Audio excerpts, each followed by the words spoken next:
All right, we're going to be going through numbers 9 through 18 from the June 2017. So our profit is revenue minus cost, and they're telling you revenue is X times S of X. So we're going to have X, and then parentheses our S of X function. So 30 minus 0.01X. So that's all the R of X. Minus, and now we're subtracting off the C of X. So because we're subtracting something that has more than one part, we've got to put it all in parentheses. So we'll have the 0.15x cubed plus 0.01x squared plus 2x plus 120. Now, if you got to this point, you could do it as a store because our answer should be equivalent to this thing that we had. So if you wanted, you could store a random number for x, type this in, and type in all the choices. Now, the mathematical way to do it would be to distribute this x, and this is really a -1, so we distribute the -1 to everything. So now we would get 30x minus 0.01x squared, and all of our signs would change in this second parenthesis.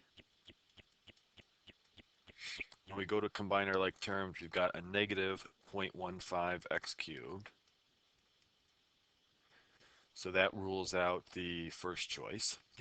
When we combine our x squareds, we'll have minus 0.02x squared. So that rules out choices 3 and 4. So now it has to be choice 2. So the rest would be 28x minus 120.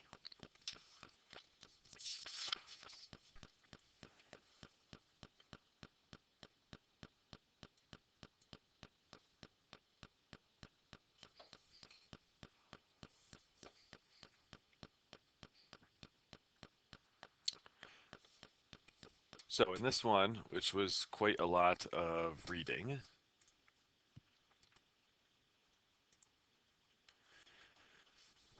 so in number 10, first off, if you added and subtracted your standard deviation twice to the mean, you would get on the lower end a negative number. So that means 0 out of 10 times actually is a usual outcome.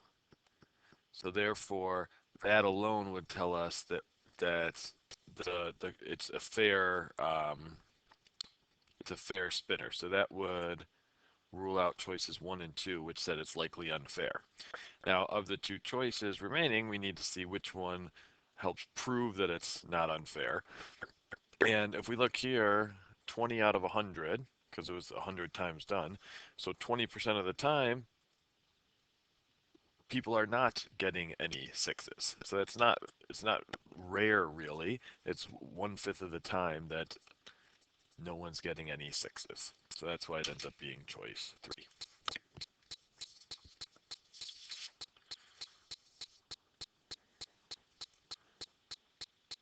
All right, for 11, if x minus 2 is a factor, that means when you sub in 2, you should get 0 back. If x plus 2 is a factor, you'd want to sub in -2. If x minus 4 is a factor, sub in 4. And if x plus 4 is a factor, sub in -4. So what we're doing is we're just seeing which of those is going to give us back a 0. Easiest way to do this is just graph the expression and do a control T.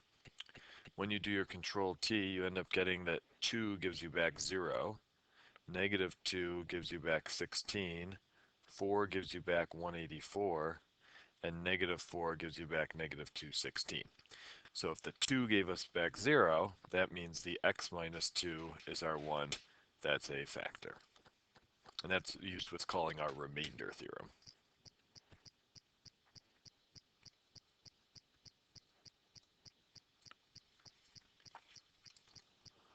Alrighty, next one.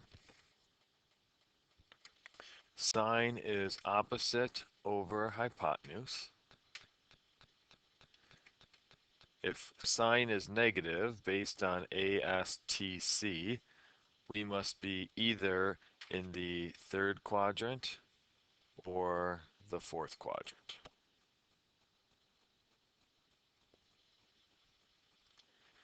So let's say that it's the third quadrant scenario. Our opposite, we'd have negative square root of 2, hypotenuse 5. And then similar idea in the fourth quadrant one. Negative square root of 2, hypotenuse is 5. The Pythagorean theorem could get us the third side.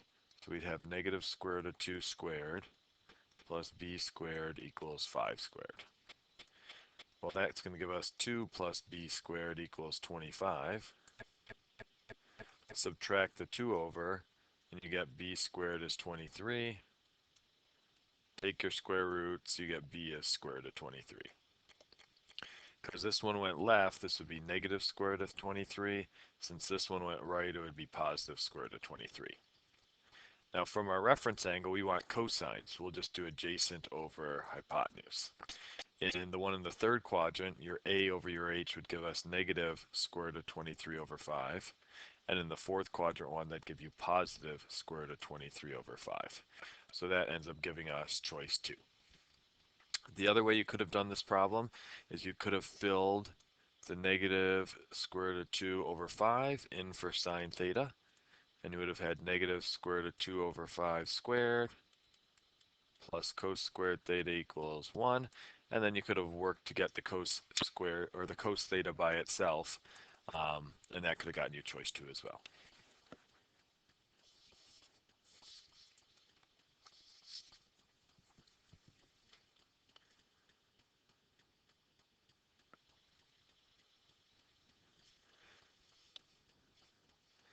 Alrighty, so they've switched our variables here. So D was in decades and Y was in years. So when D is 1 decade, that would be the same as when Y is 10 years. So the easiest way to do this is just sub in 1 for D and then sub in 10 for all the Y's, because that should yield the same values since 1 decade is the same as 10 years. And when you do that, the choice that ends up matching up is 3.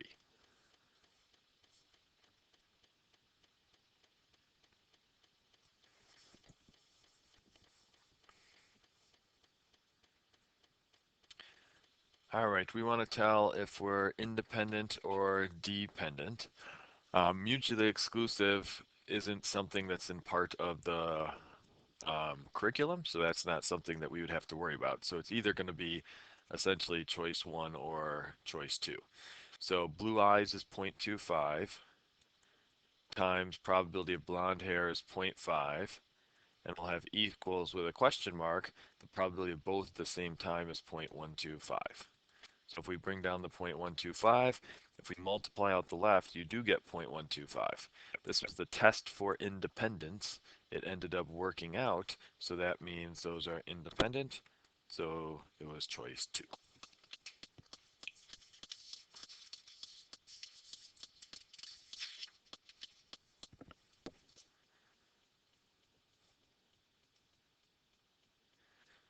So for this one, we had 2 trig equations.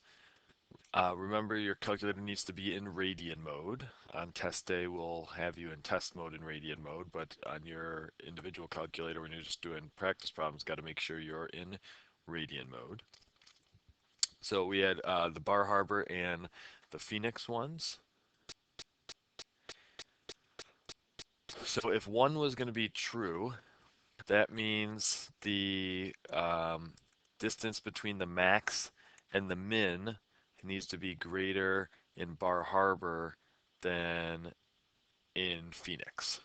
So if you graph both of these, your your minimum in Bar Harbor ended up being like around 31-ish,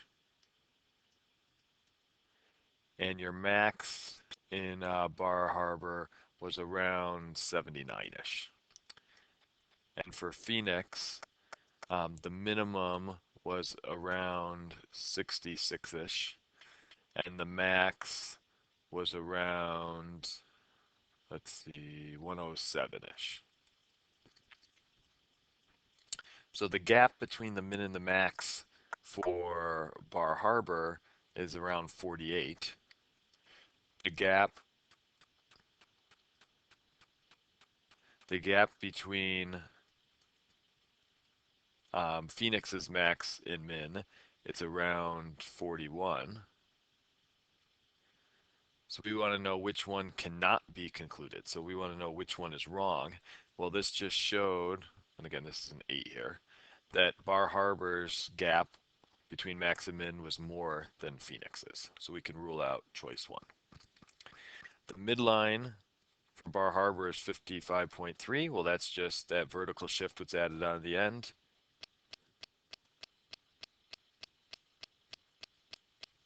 And Phoenix's midline was 86.7 and change. So the midline for Bar Harbor was lower. So that's correct. We're looking for the one that's not. The max for Bar Harbor is around 79 degrees. Yep, we already said that. So it should hopefully be 4. We'll see if that's the case. We saw our minimum for Phoenix was around 66. So yes, that one's not true. Now, I just found those maxes and mins based on what I know about the wrap line and the amplitude going up and down, but you could easily just graph those, adjust your window, and do a menu analyze graph maximum or menu analyze graph minimum.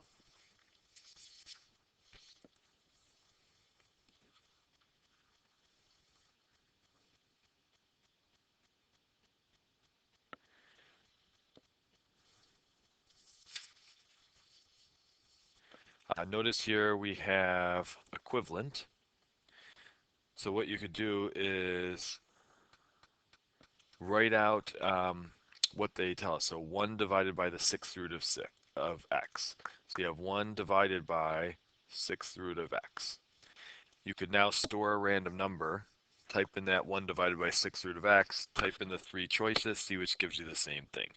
Now remember, to do a 6th root or a cubed root, you do control and the caret on the left, and that lets you put the number in there. And all 3 of them ended up working, so that would be choice 4.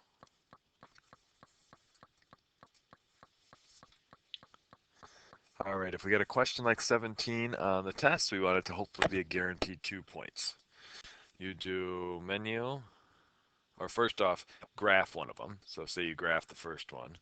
Menu, analyze graph,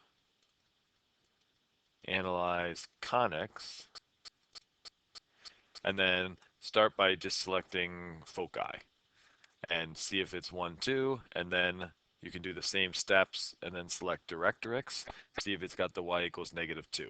So you do that for all 4 choices until you find the one that had this focus and this directrix, and it ended up being choice 4. If when you do that process, it doesn't pop up on the screen, we did see one example where like the directrix was just out of the window and you had to adjust the window. And the last one we'll go over, T is years after 2010. So this 110 here is representing the number of millions of people at that starting time, so at 2010. So 110 million is not the current population, that was the population in 2010. So we can rule out choice 1. We've got an E, this is kind of in our PERT form, so this would be a continuously. And 3.9% as a decimal, if you move over 2 spots, would be 0.039. So it seems like that is accurate. That's going up by approximately 0.039% and continuously. So choice 2 would be the one that we want. All right, so in class and then for your homework, you're going to be working on 19 through 28. So you can use the rest of the period to work on that. And any you don't finish up, that is your homework.